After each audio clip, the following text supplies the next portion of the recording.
Bonjour, aujourd'hui je vais présenter l'article Auditing Metacognitive Hallucinations in Reasoning Large Language Models, qui a été fait par des chercheurs de l'Université technologique de Nanyang, et c'est dans le cadre du cours d'apprentissage par réseau de neurones profonds GLO 7030.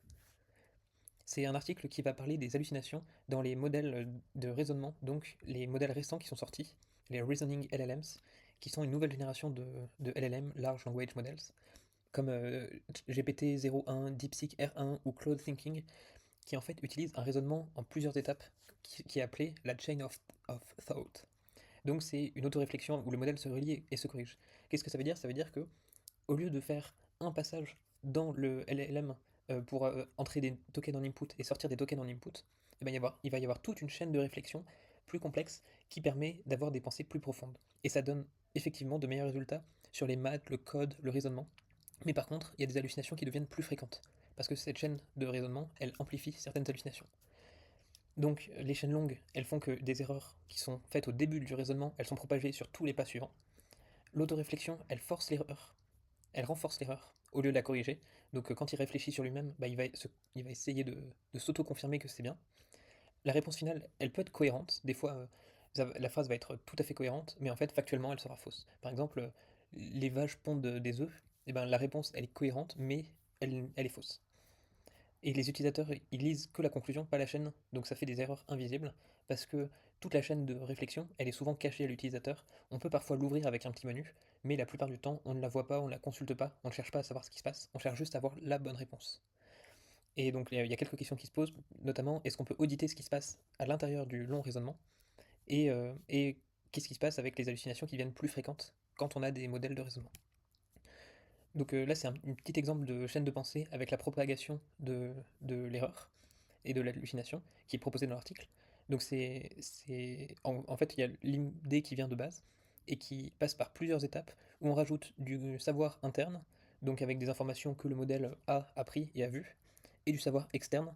Et en fait, on voit que quand il y a une erreur à l'endroit CK1, et bien, avec la chaîne, vu qu'il réfléchit sur la même chaîne de pensée, il va repasser par ça et finir par sortir une erreur fausse, donc une hallucination.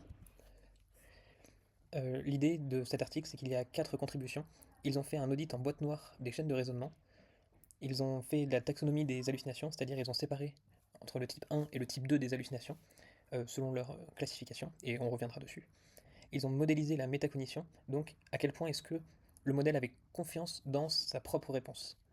Et ensuite, il y a une évaluation systématique des méthodes de détection existantes, donc pour comparer qu'est-ce qui fonctionne bien et moins bien pour la détection des erreurs pour les modèles de raisonnement. Comme dit précédemment, dans l'article, il présente deux types d'hallucinations. Il y a le type 1 et le type 2.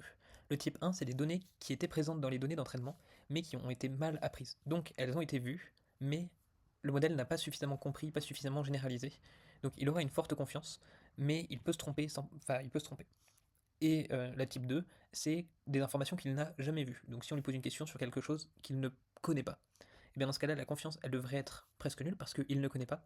Et pourtant, eh ben, il aura parfois beaucoup de confiance tout de même. Donc l'article parle pas mal de métacognition, donc la confiance que le modèle a de savoir. C'est-à-dire, euh, est-ce que le modèle est confiant ou pas sur sa réponse, indépendamment de si c'est vrai ou pas. Et donc il explique avec une petite formule qui évalue la proximité et qui dit que plus les idées ressemblent au prompt donné, plus le modèle la croit. Ça c'est leur hypothèse. Et ils vont ensuite essayer de la vérifier. Et pour la vérifier, eh ben, ils prennent un environnement de contrôle très fixe et très stable, les RFC. Donc c'est les standards techniques d'Internet. C'est donc quelque chose de très carré, de très cadré et avec un périmètre très défini. Et j'utilise pour le vérifier 4 sous-ensembles. Donc ça sera avec des erreurs de type 1 contrôle, donc là où ça a été correctement corrigé, de type 2 et de type 2 contrôle, donc là où ça a été correctement détecté qu'il y a des erreurs. Ils utilisent 1500 questions, et à chaque fois ils le font tourner 5 fois, donc ça fait 7500 réponses. Donc là c'est le tableau de comparaison de leurs résultats. Donc pour le type 1 et le type 2 sont des hallucinations, et les contrôles sont quand ça a été correctement répondu ou alors correctement rejeté. Et dans les informations qui sont intéressantes dans ce tableau-là, c'est que dans le type 2 contrôle, donc par ici, le taux d'acceptation c'était 92 sur 800. C'est-à-dire que ils ont dû poser 800 questions pour avoir 92 réponses dans lesquels le modèle était capable de dire qu'il ne connaissait pas la réponse. Alors que il devrait être, dans un monde idéal, avec moins d'hallucinations, il devrait être beaucoup plus haut, car effectivement il ne connaît pas la réponse. Après, on peut aussi s'intéresser à la longueur moyenne des chaînes de pensée. Et en fait, dans le type 1, avec des informations vues mais pas apprises, et ben la chaîne de pensée est beaucoup plus longue que dans le type 1, où il trouve la bonne réponse. Donc, euh, donc même s'il se trompe, il va avoir tendance à plus réfléchir. Et donc, à partir de ça, à partir de toutes ces expérimentations, ils en ont fait des observations. Et je vais vous les présenter. Donc la première observation, c'est que le modèle il rejette rarement les erreurs et il privilégie l'alignement avec le prompt plutôt que la véracité des faits. Donc, quand il se trompe, si ça correspond à ce que le prompt demandait, eh bien, il va le valider, même si la réponse est factuellement fausse. Donc c'est un biais d'alignement.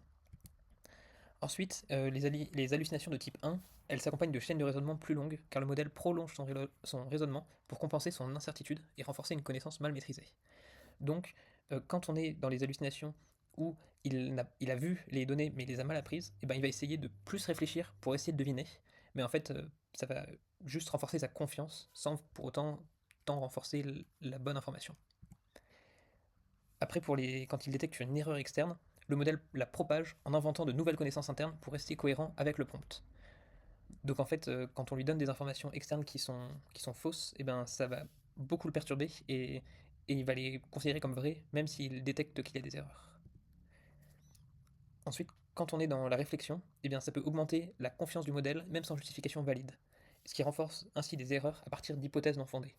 Donc, le modèle, quand il va réfléchir, il va s'auto-persuader que c'est la vérité, même s'il se trompe. Et ça renforce du coup. Ensuite, ils ont aussi comparé comment le modèle se comportait dans différentes situations. Donc ça, c'est la table 2, où ils ont défini plusieurs catégories de comportements. Quand il y a du savoir extérieur, du savoir intérieur, de la réflexion ou des effets d'amplification. Et ils ont ensuite regardé, selon les types d'hallucinations, qu'est-ce que ça donnait comme résultat. Et ils en ont encore déduit des observations. Donc ils se sont rendus compte que quand on fait une correction manuelle dans la chaîne de pensée, donc en fait dans les étapes de raisonnement, on fait des corrections, eh bien la plupart des corrections sont acceptées par le modèle, donc il ne va pas les effacer, il ne va pas les mettre de côté, mais par contre, eh bien ça ne suffira pas à renverser l'hallucination. Donc même avec ces corrections, il va continuer sur sa chaîne d'hallucination. Ensuite, il y a une nouvelle observation, c'est que sans véritable métacognition, la réflexion ne corrige pas efficacement le raisonnement, car le modèle reste biaisé par le prompt et n'intègre pas réellement les corrections externes. Donc en fait, c'est une fausse métacognition que le modèle fait. Il pense réfléchir sur lui-même, mais en fait, il reste biaisé avec l'alignement du prompt, et même si on essaye de le corriger, de lui donner des choses, bah, comme on l'a vu juste avant, seulement 22% du temps, il arrive à corriger.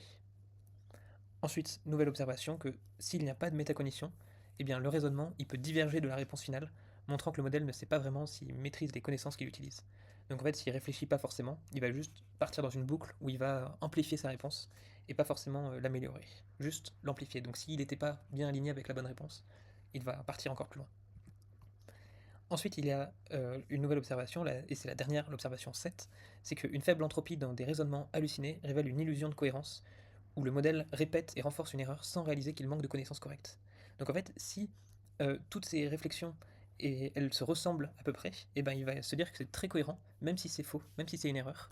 Et bien vu que ça sera cohérent, ça lui suffira. Et ensuite, ils ont comparé avec tous les principaux détecteurs qui existent, les détecteurs d'hallucination, et ils ont regardé les résultats que ça donnait. Ils en ont testé 7, et le meilleur score, c'est le sémantique entropie, ou qui arrive à détecter des hallucinations dans presque 80% des cas, mais par contre qui nécessite plusieurs jours de calcul, ce qui est beaucoup trop pour un usage correct. Et après, certains tests, ils obtiennent à peine mieux que le hasard, et qui tournent en seulement quelques minutes. Et donc ça, bah, ça ne suffit pas à éliminer ces hallucinations. Donc si on peut conclure sur cet article, là, il y a plusieurs causes, il y a plusieurs causes des hallucinations. C'est quand les réflexions, elles ne sont pas ancrées sur des connaissances réelles, mais sur des choses qu'il va imaginer, et quand il va essayer de suivre le prompt plus que ses connaissances. Et qu'est-ce que ça cause comme conséquence? Eh bien, ça fait qu'il y a des hallucinations, et que les détecteurs actuels, eh bien, ils ne suffisent pas pour le raisonnement long. Ils sont inefficaces et très lents, et pas forcément très fiables. La perspective, donc, c'est d'avoir des architectures à métacognition explicite. Donc l'article, il propose des architectures qui savent raisonner et savoir quand elles ne savent pas. Donc dire ça, je ne sais pas. Par exemple, quand la donnée n'est pas dans leurs informations d'entraînement, ou alors qu'elle était dedans mais qu'elle a été mal apprise, le modèle devrait pouvoir dire qu'il s'est trompé. Et c'est donc vers ça que l'article propose de se diriger.